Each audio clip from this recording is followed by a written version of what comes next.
Welcome to Community Conversations with State Attorney Bain, your talk show for insights on the criminal justice system, community issues, and public safety in Orange and Osceola counties. Join State Attorney Andrew Bain as he dives into the issues that matter most to you, keeping it real every step of the way.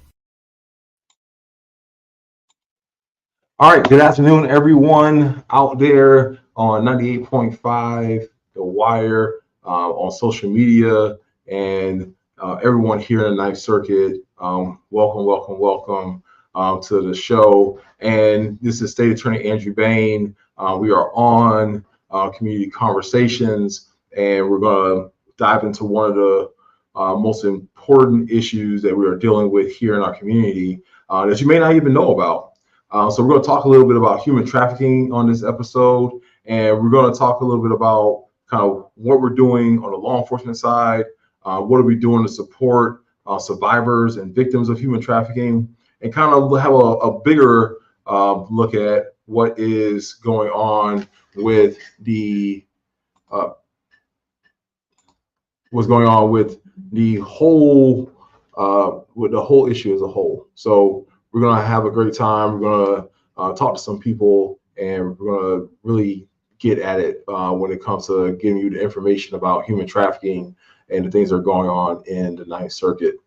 I want to take a minute, though, before we get going. You always want to talk a little bit about what's going on at the office, talk a little bit about kind of what we do on a day-to-day basis. And I want to talk to you about what our mission is. Like, what do I tell my state attorney, my assistant state attorneys, and my staff and my investigators? What is our mission? So our mission is to create a safer community by upholding and enforcing the law and competently prosecuting cases fairly, honorably, and without biases. And so we always want to be an office that's committed to transparency, accountability, supporting the well-being of our victims, and proactively collaborating with our community partners to serve, to deter, and prevent crime in our community. So that's really what we want to do. We really want to be an agency that is there to prevent crime.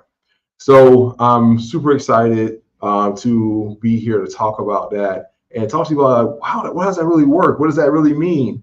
So my vision for the office is that to get that done, we have to have a vision, right? So our vision has to be one that is about community trust, and we want to be a trusted public servant for our community.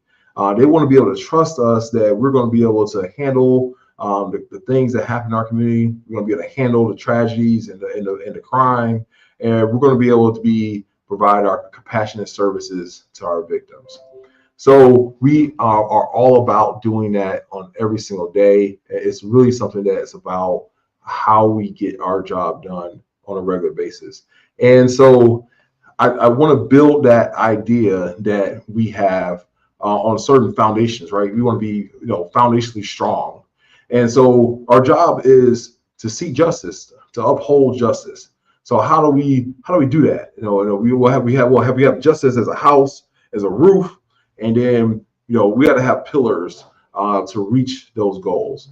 And so I want to talk to you about the 4 pillars that I talk to my staff about. One of them being safety, the other one being community, the other one being integrity, and the other one being transparency. So safety. The first thing about being a law enforcement officer or a prosecutor in this circuit, you have to be community safety minded. It's about the safety of every single person that's inside the Ninth Circuit.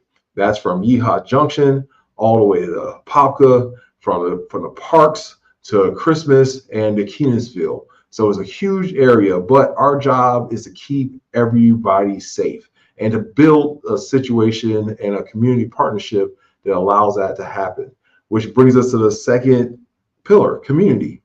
So we want to be a community.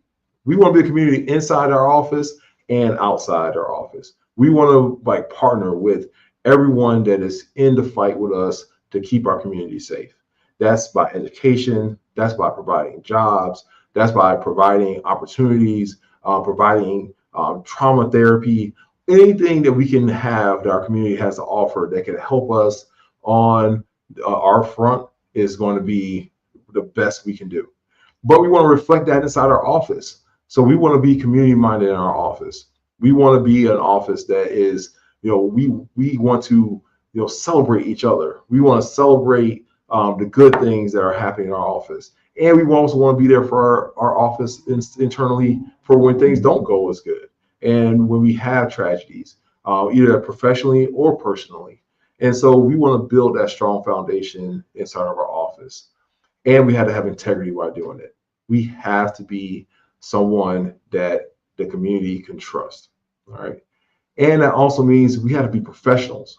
You have to be a professional attorney. That means that you have to go to court and be on time. You have to be responsive to our victims, responsive to the public, responsive to the needs of the people that we serve. And we have to do it with transparency. There's no hiding the ball.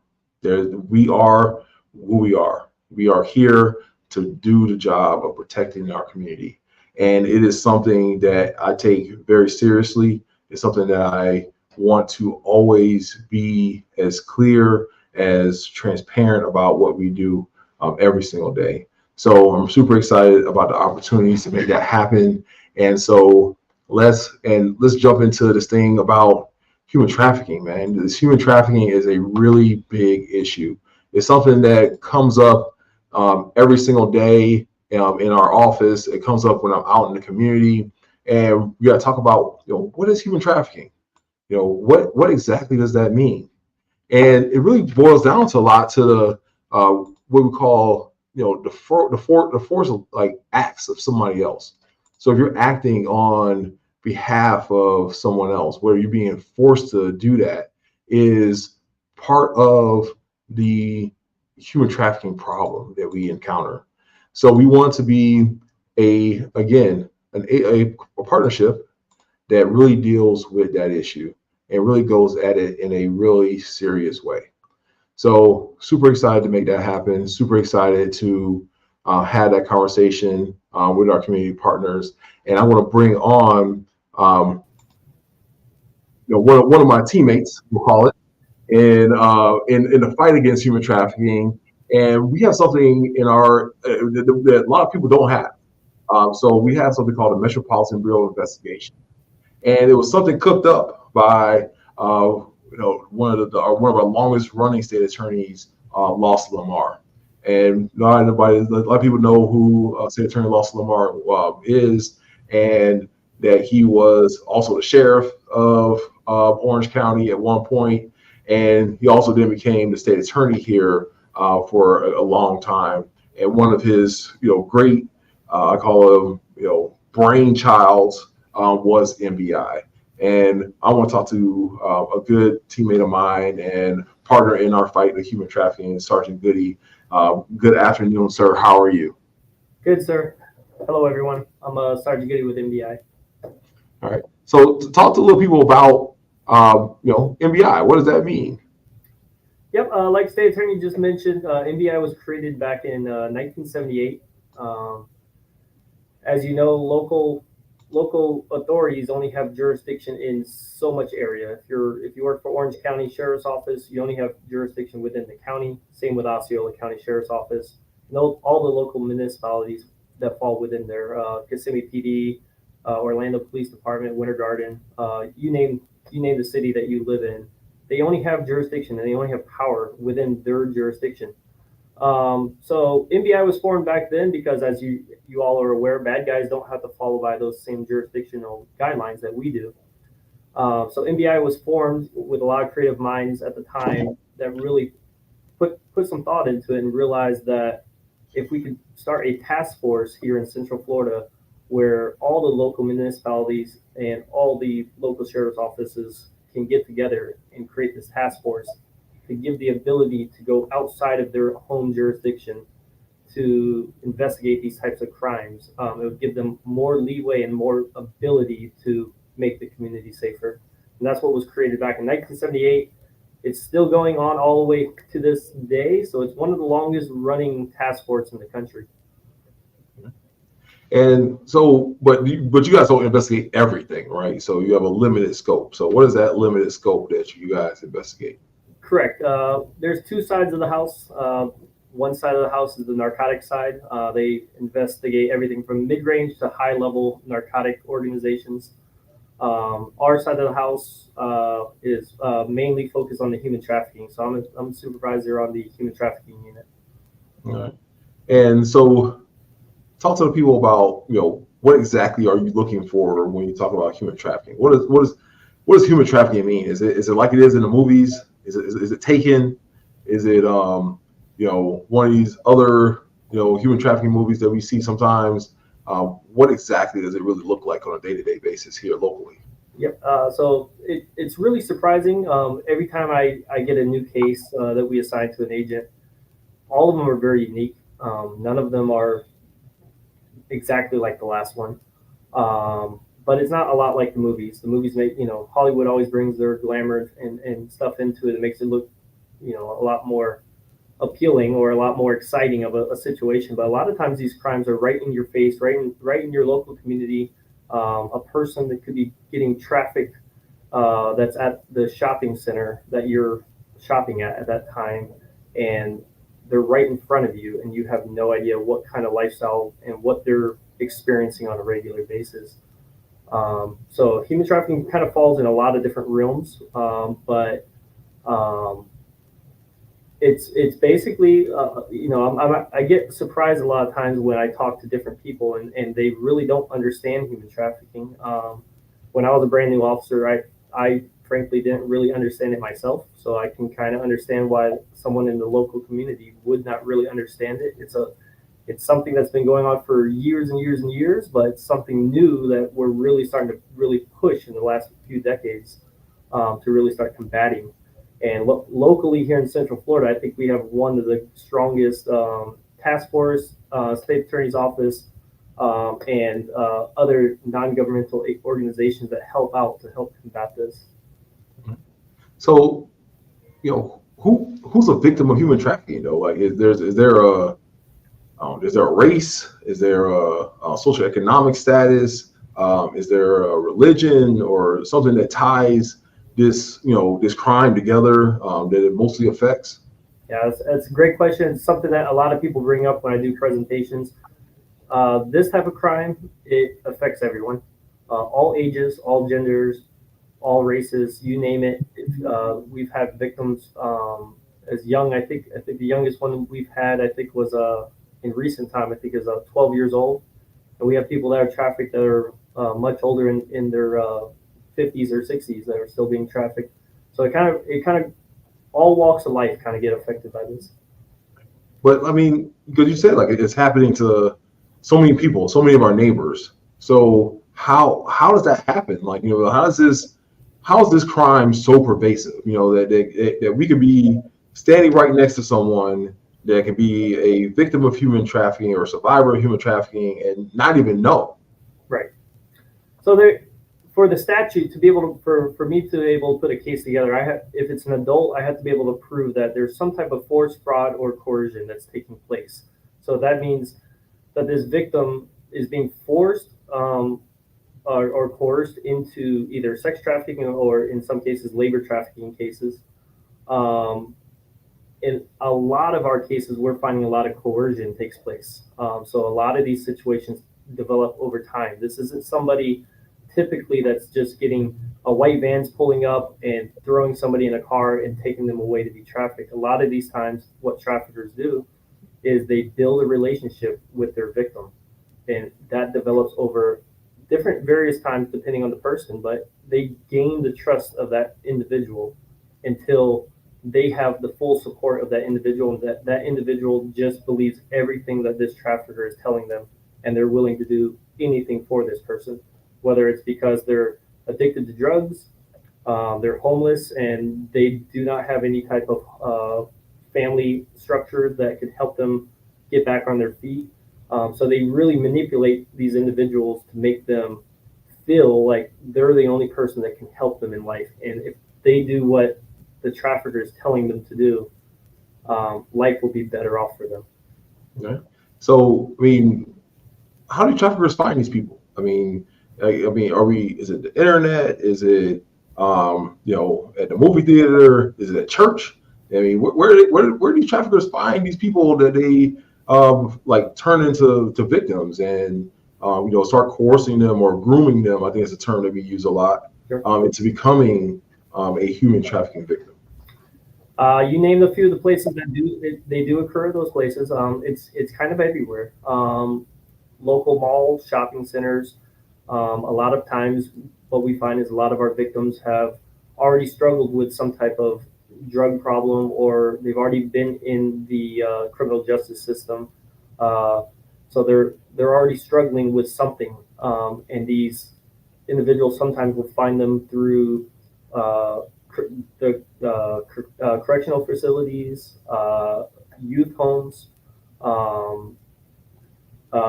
like you mentioned, malls, shopping centers, churches.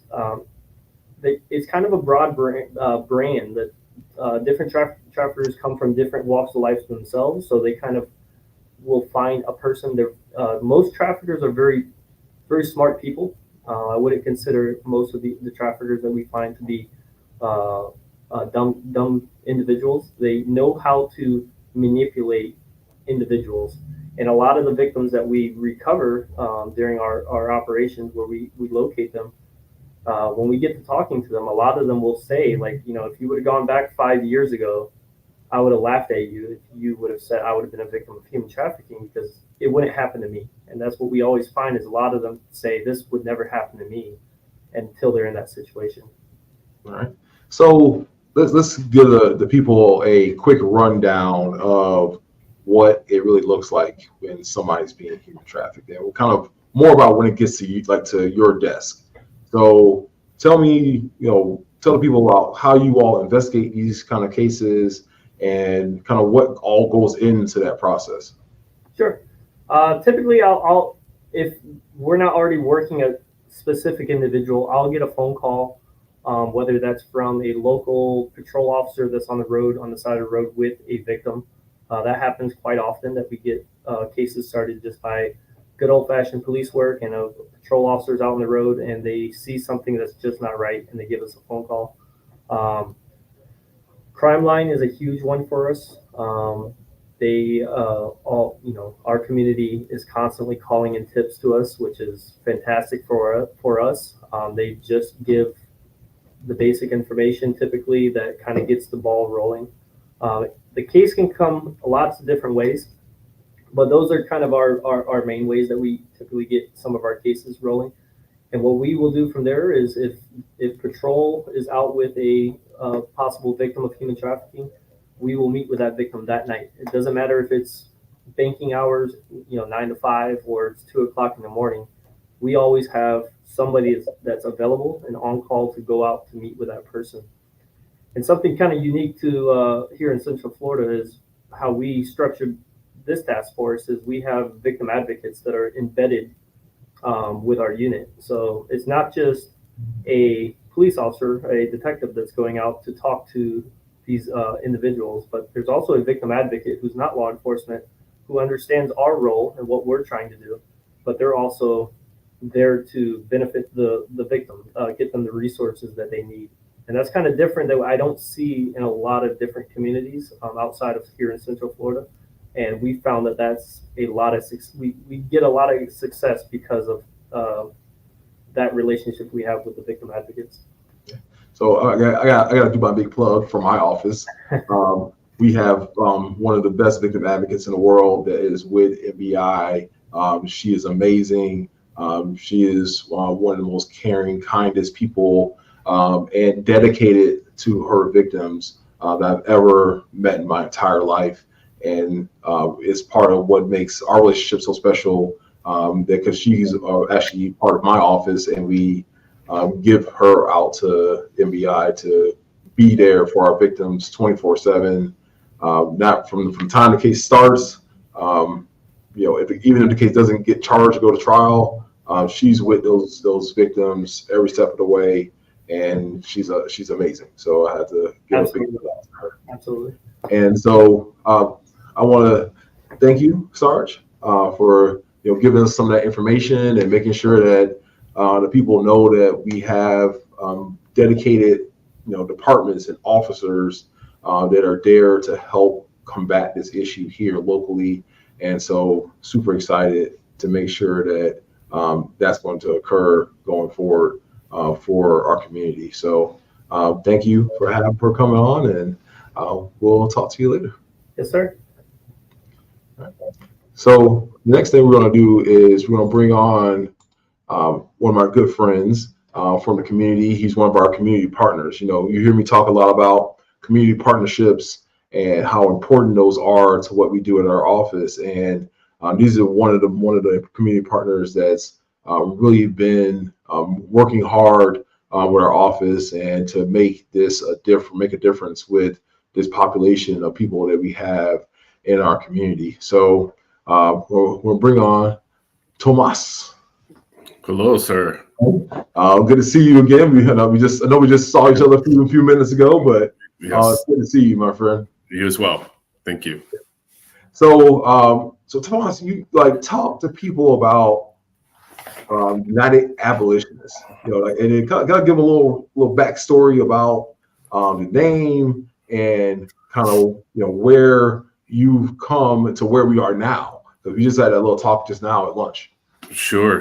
So thank you for having me. And I really began specifically focusing on the crime of human trafficking back in, actually it was 20 years ago this month, this past week, when I had learned that the issue was happening, that modern day slavery was unfortunately alive. And I got involved. I was one of the first victim advocates on human trafficking in Central Florida. And so way back then said, we need to get educated, right? Just like you're educating the community today. And so we had one of the first seminars here, and that was actually in Circuit 18. And so that birthed now what is the Space Coast Human Trafficking Task Force. And it was just, once you learn about the issue, right, once that light bulb turns on, you cannot turn back. And so came to Orlando about a year later, and we began what's now the Central Florida Human Trafficking Task Force. And simultaneously, I met MBI, who you just heard, the Metropolitan Bureau, and we started looking at cases that were occurring right here in our own backyard. Shortly after that, I began, was then Florida Abolitionist, the nonprofit 501c3. We did a name change in 2019 because we were expanding outside of Florida to United Abolitionists. But we have been, you could say our contribution, State Attorney, to this issue is first responders. And that's why MBI was a great partner, and the State Attorney's Office, because you all see that those victims, right, when they're being recovered, identified. And so we, as a nonprofit, how could we contribute? And we contribute we have a 24/7 hotline. So a lot of the callers are first responders, law enforcement.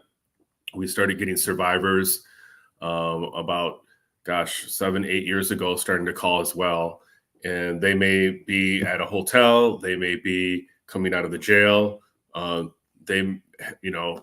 whatever situation they're in, saying, I want help.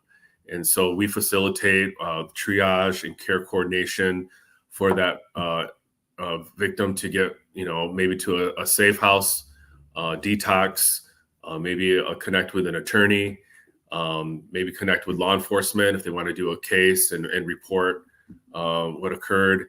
And so that's the niche of United Abolitionists, is we do training, like I mentioned, from day one, how to identify and report. People call the hotline. We also partner with the National Human Trafficking Hotline in DC, and of course with our own child welfare, the Department of Children and Families, if they're a minor. So we're vigilant on that first response. The reason why it was such a great partnership with MBI and the State Attorney's Office in Circuit 9 was we learned quickly that we had to build rapport and trust with that victim. It could be a male, female, victimized, sex trafficking or labor trafficking. And that rapport and trust was crucial for them to say, hey, I want help. We've created care backpacks so that they can have hygiene items, clothes upon recovery. Maybe they need some food. Maybe they haven't eaten in a while. And so those are things that we're on the front lines doing along with our partners of law enforcement and your office. All right. So I want to break down a little bit about what you talked about, because I want to talk. One of the things that I think a lot of people are confused about a lot is that when they think about human trafficking, they immediately go to sex trafficking, right? Yes. But there's all types of ways to be human trafficked, right? There are under our law, the federal law and the state statute. There is, I tell folks in training, human trafficking is the umbrella. Underneath are three different aspects of it, or faces. There's, of course, sex trafficking, which we hear about a lot in the media or movies. There's also labor trafficking. And in fact, those were some of the first cases. The first case in Florida was the United States versus Tecum out of Bonita Springs, Florida. So they're bringing in folks from Central America to be labor trafficking slaves. And then the third is domestic servitude, folks that were basically house servants, right? Under force, fraud, or coercion. And so those are the three faces of trafficking here in the United States under that umbrella of human trafficking. Yeah. So Sarge talked a little bit about, this force, fraud, or coercion. What do you see what does that look like though when you're dealing with the victims? Like, what does that actually tangibly look like? Right here in Florida and here in Central Florida specifically, what the sergeant had just mentioned, it's not really what we see popularized in the media, the movie Taken, or even Sound of Freedom, where somebody's abducted. Here in Central Florida, what we're seeing is that coercion part. So there's force, right? What we see in the movies, fraud, which basically anyone that's in a victim of human trafficking has somehow been a victim of fraud. But the main thing is that coercion, right? That luring. Hey, connecting with somebody. I want to be your boyfriend. You're beautiful. There's cases that have been prosecuted by the Ninth Circuit where people were being approached, right, in clubs and in downtown Orlando. You could be a model, you could be this or that. And so that coercion is very powerful. And I feel like many times it's misunderstood, right? Because they say, well, she went with him, or, she participated in this or that. But it was really, again, fraud and deceit that trafficker used to coerce that victim. Yeah. So I have one of these stories from one of our community partners, and she shared her testimony of being a human trafficking survivor, and she talked about how she was being blackmailed into human trafficking. That I gotta tell everybody, if you take this picture and send it to anyone, it's going to be, you just got to think that everybody saw. And then she did that, and then the trafficker started saying, well, I want to send it to your mom, to your boss, to your pastor, all these kind of things like that. And then that's how she got, slipped into that life. And so it's not just about always, about people getting beat up, right? It's not. And that's where a lot of these traffickers and pimps are what the FBI has coined Romeo, right? Traffickers or pimps. Mm-hmm. And they come in very smooth. A lot of folks have a lot of images of what a trafficker pimp looks like, maybe even based on the movies from the 70s, but it's not like that. What Sergeant just mentioned was it can be somebody that looks like your grandma. I mean, there's women traffickers, right? And so it is not based on any stereotype. Unfortunately, there are bad actors in every culture, in every race, in every ethnicity and gender. And so we have to be vigilant that if anybody is trying to deceive somebody, right? And that's really the campaign, I believe, State Attorney, that's important these days, is to educate our youth and our children because they live online in this digital age, and the traffickers are targeting them. Yeah, I mean, we just had a law passed recently where the governor signed a bill and the legislature passed one about social media, but I think this is one of the most dangerous things that that a child can have access to. I mean, if you look at, man, the cases of not just exploitation and things like that that resulted on some kind of online connection, and that's just not social media. It's not just going out to Facebook or Instagram or TikTok or some of the other platforms, but this is Fortnite and Minecraft and some of these other games that a lot of they're popular with a lot of the children, and they have messaging capabilities. And people, you think the kids just sitting there playing, building a Lego set on Minecraft, and he's also talking to some person that that they shouldn't be talking to. Absolutely, and it's unfortunate because parents and guardians don't know. They think somebody may be just gaming, right? And as you mentioned, they're recruiting on gaming, on social media. These kids believe somebody is really their new friend, or maybe somebody of romantic interest. And we've found that many of them are being victims, if anything, of some type of exploitation. And so that's very important that we educate our parents, our grandparents, our guardians, and that the kids are being targeted. There's a lot of bad actors out there, a lot of fake profiles. And so we need to just be vigilant. Yeah. So talk to us a little bit about the mind state of a victim when you're usually recovered. Like, are they? I mean, do they even see themselves as victims all the time? Absolutely not. And I know that's hard for people to wrap their mind around sometimes, because somebody that's being that forced, fraud, or coercion, right, and it's been so abused and exploited in horrific ways. We would think that, okay, they can identify as a victim, and they do not. I know I had mentioned our last, under your leadership, our diversion program for ladies and males that are wanting to have a fresh start, which is literally the name of our program here in Circuit 9 under your office, that we had 18 survivors at the last class, and many of them came in believing they're not a victim, right? They're very, a lot of them are street hard and just, so many unfortunate things have happened to them.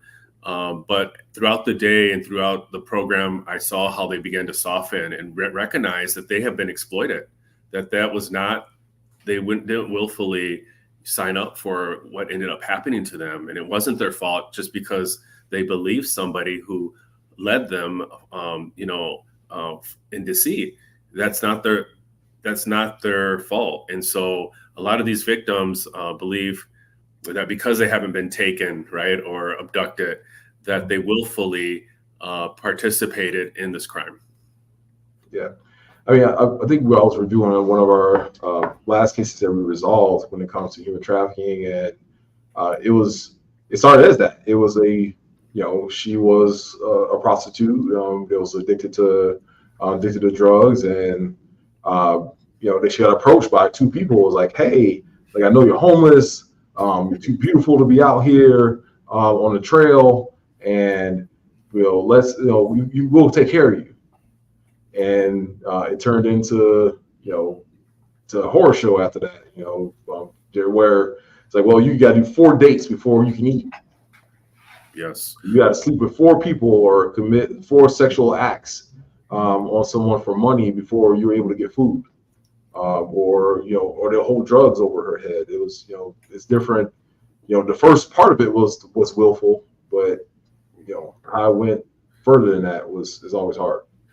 These master manipulators are great at identifying the vulnerabilities of an individual. And so it could be anywhere from, needing just something to eat or somewhere to lay their head.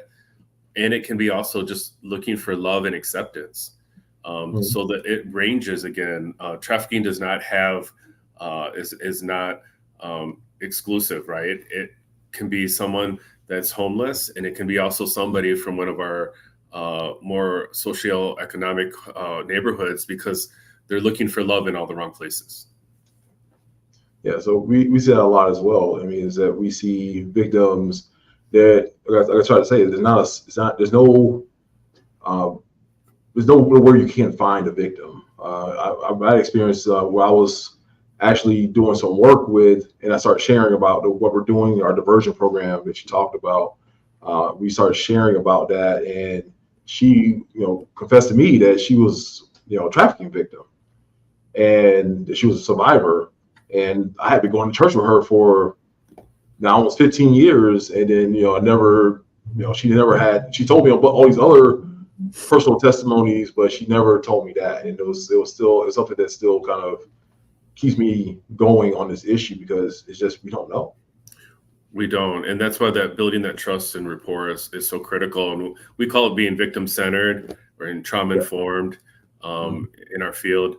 And that is important. And I applaud MBI and other local law enforcement who have began to really work in that approach, right? That they're there to do their job, right? To get these bad actors and to hopefully prosecute them to justice. But they've also learned that with these victims, we have to be human, and we have to understand that they, it's unbelievable some of the things they've been through, right? And that they're still alive. Yeah. Yeah, that's why I'm super proud of our team, especially what the work we do with MBI and our community on this topic, because the prosecutions are nice. You're not going to hear me ever say that I don't ever want to take dangerous people off the streets. But in this particular subject, I like to recover victims. If I can recover a kid, if we can recover a victim, that is the number one priority, to get that person out of the situation. We can come back later and prosecute it. It's great.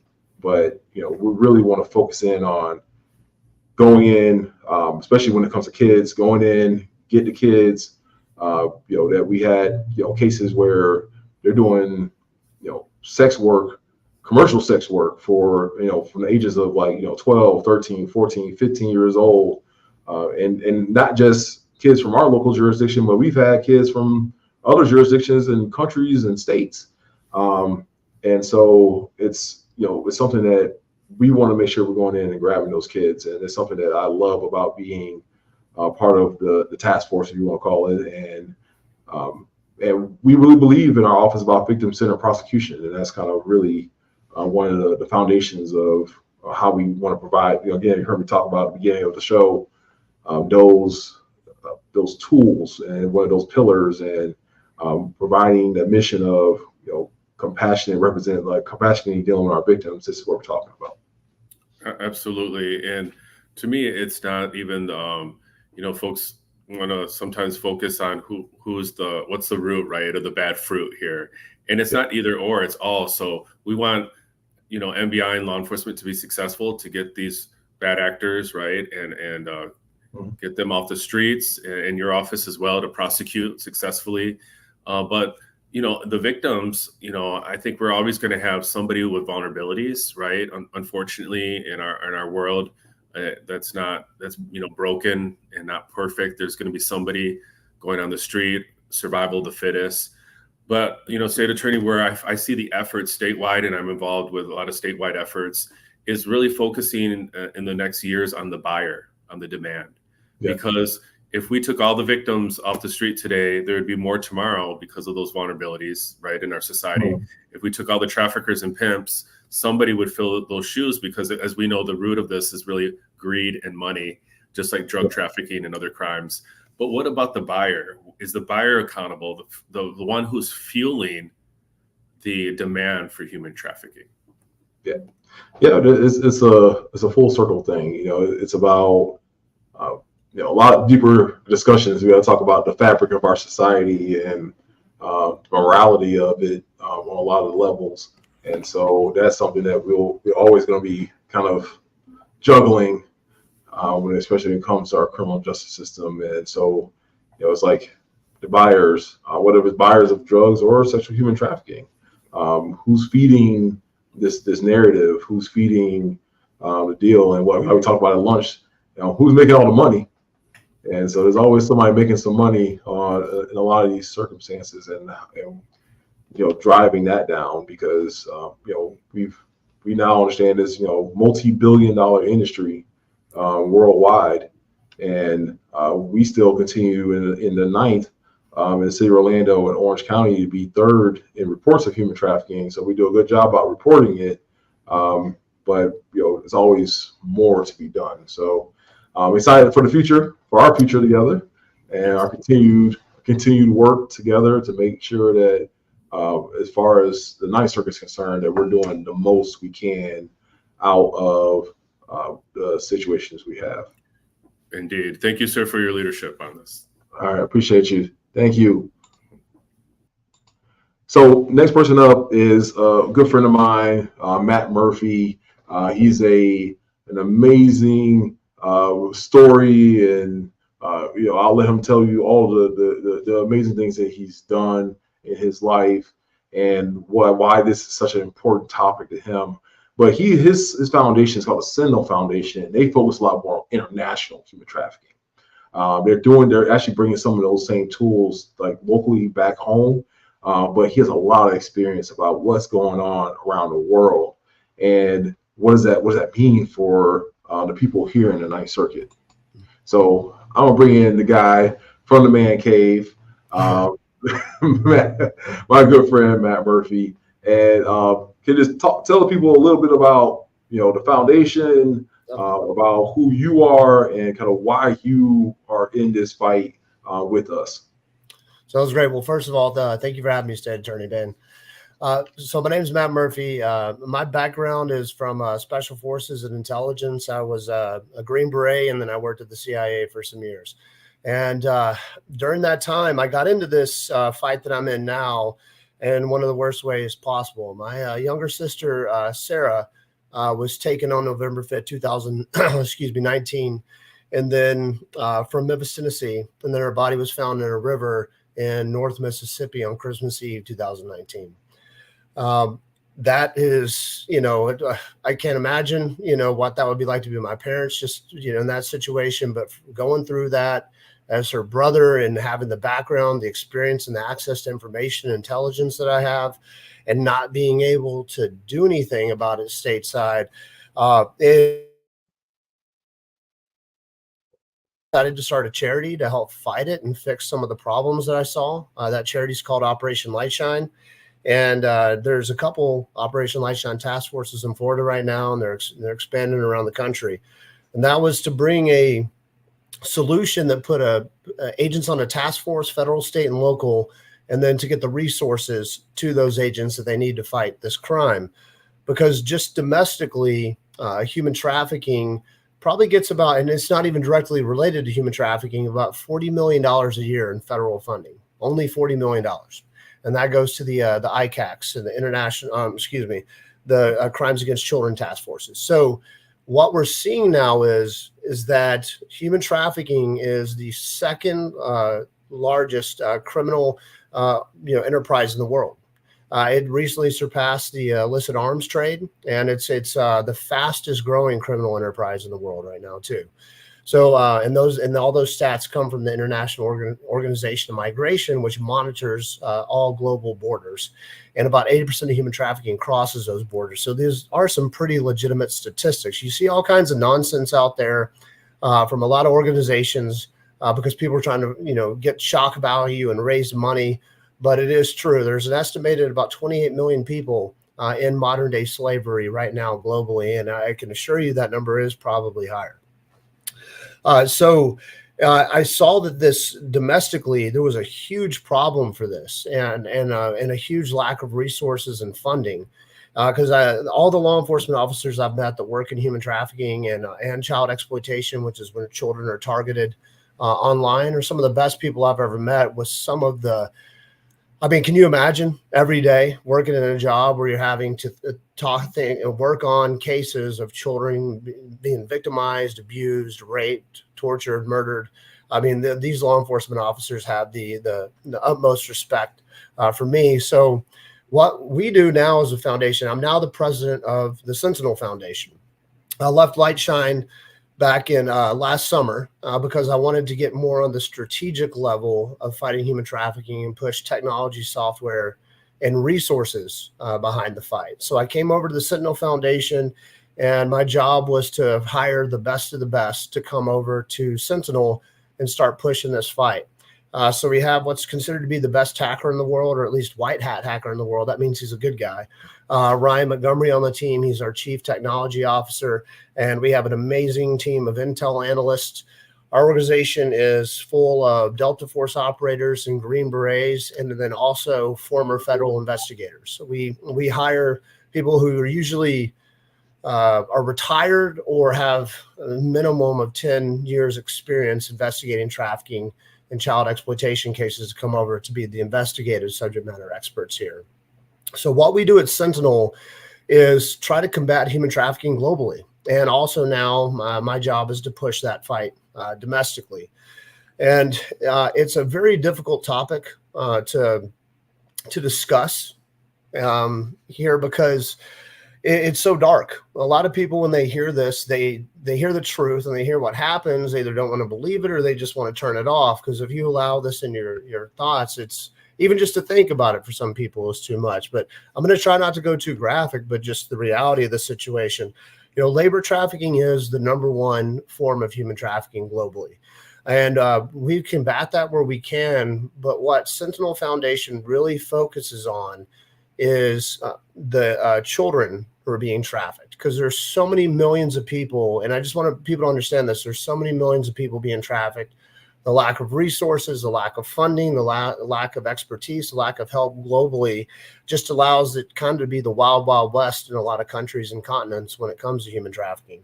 So what we've found is we want to focus on the children that are being trafficked and the children that are being, raped, having their organs harvested, that are going to be victims of child ritualistic abuse, which basically means they do voodoo rituals on them and kill them. And this is very prevalent in a lot of African countries.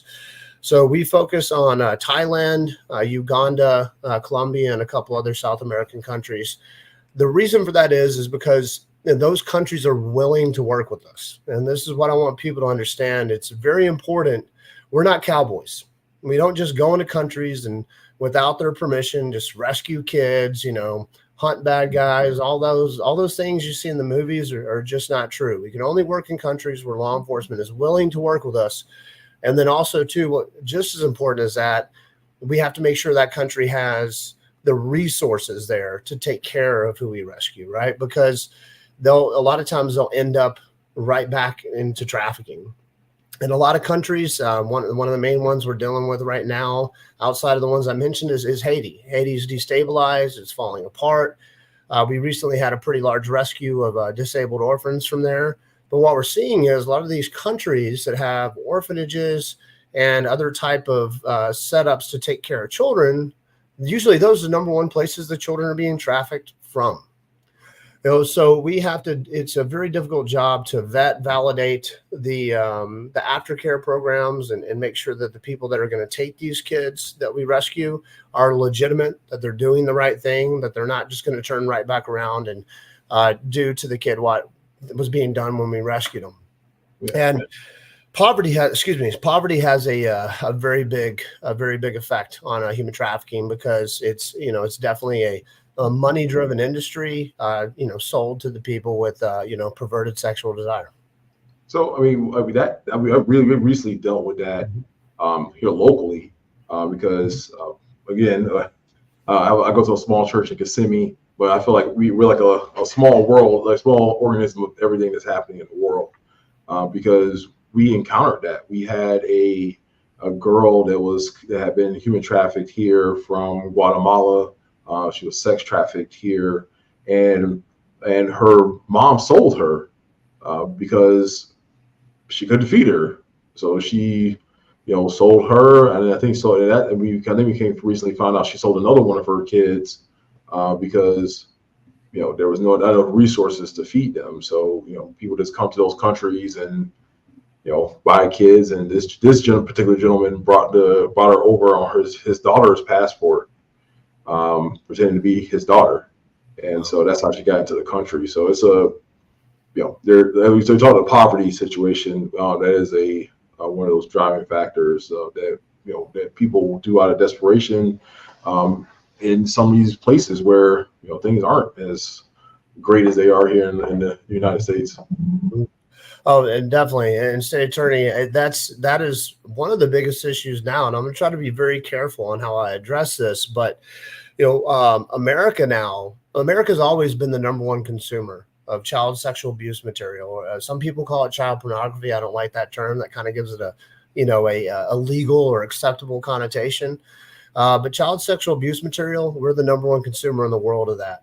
But also, too, we're starting to be the number one consumer of human trafficking. Because right now, however you may feel on the topic, the fact of the matter is that millions of people from other countries are coming across our border. A lot of these people have, speak the same language, lack the job skills, and a myriad of other issues when they come into the country. Now, they get a stipend. A lot of them do, not all of them, to try to assist and help out. But what we're seeing is a lot of these people that are coming over are from gangs, MS-13, all kinds of other places. So they're taking advantage and trafficking a lot of the people that end up over here. And a lot of people end up being susceptible to being drawn into crime because of the lack of being able to compete in the workforce. And then a lot of the younger people or women and men get taken advantage of and put in trafficking situations to pay their bills or, of course, pay the traffickers' bills. So we're seeing a lot of that spill into America. I've recently received a lot of reports about even organs coming into America, and it's just starting to get to a point where trafficking is such a issue globally that America, the country with the most money, is going to be a direct, consumer of that. And just like you said, State Attorney, there's one of the big drivers behind that is poverty and hunger. And I had a friend who was working a case in Thailand. They pulled a 11-year-old girl out of a brothel who, is being, had customers coming in all day, every day. And they pulled her out of that situation. And during the interviews, she was upset, extremely upset with them that they rescued her. Now, and I just want to put this, out there so people understand just how complex of a situation this is.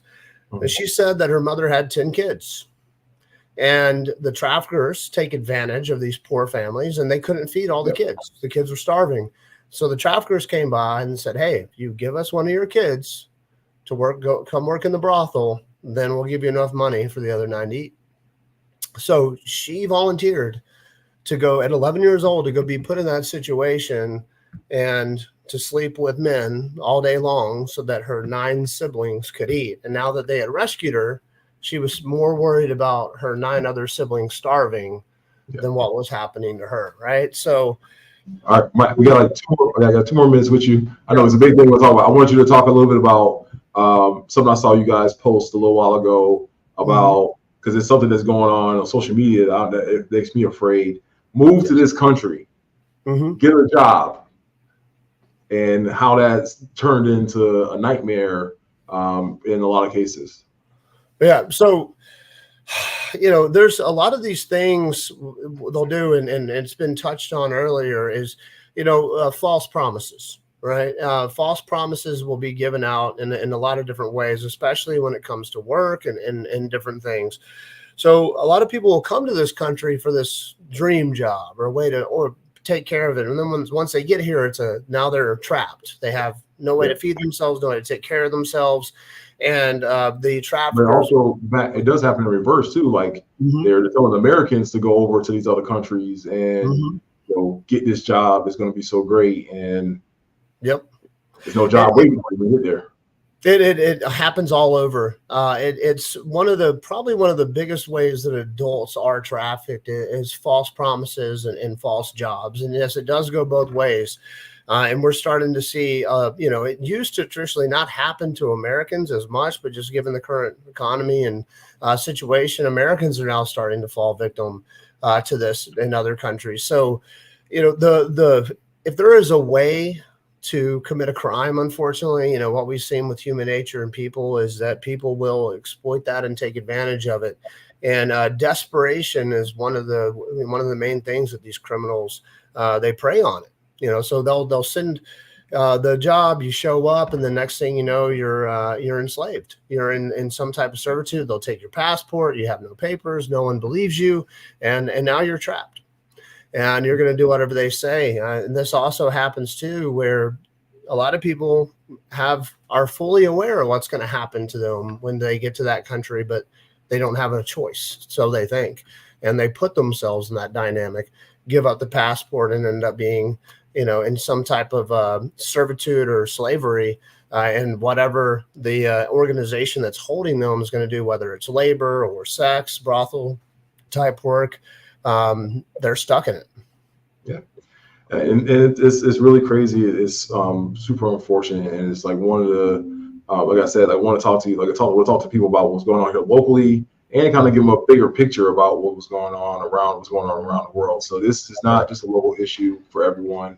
This is a major issue, both nationally and internationally, about, basically the human rights of somebody being taken and them being enslaved in some kind of way.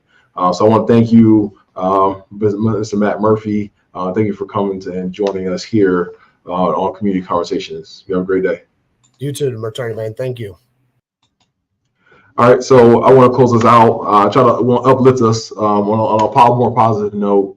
One of my principles I like to live on is choosing love over fear.